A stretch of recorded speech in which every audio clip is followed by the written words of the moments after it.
O, di ba? Yung aso ng anak ko may sariling bag. O. Tao lang bang nagbabag? Pati aso, syempre. No? Ayan, o, di ba? Nyabang ng lola ko, may sariling bag,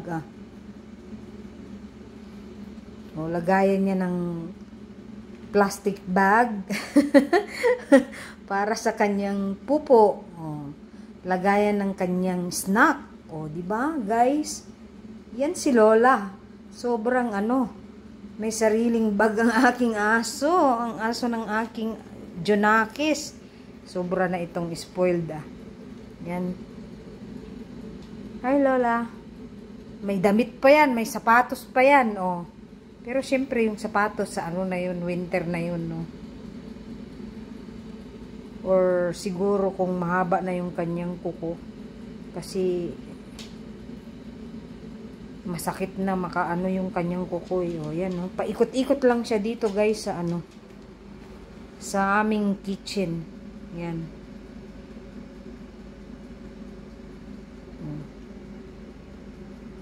Diba? Taray, may bag.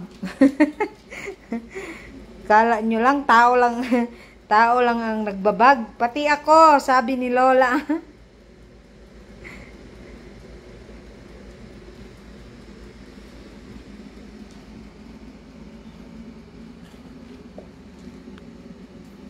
Mapasuot nga yung damit mong Kaso pang winter yung damit niya kasi may hoodie di ba? Wow, taray ng Lola, Taray ng Lola namin, no? Sus. Grabe ng Lola namin,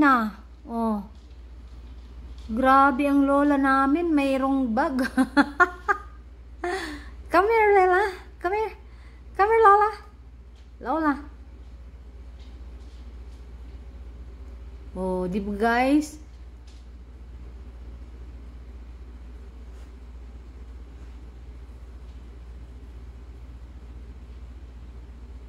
Mamumwesto yan siya dyan,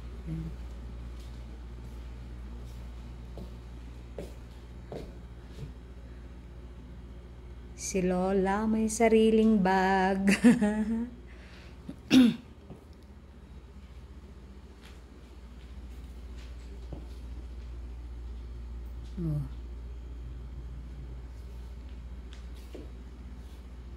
Come here, Lola.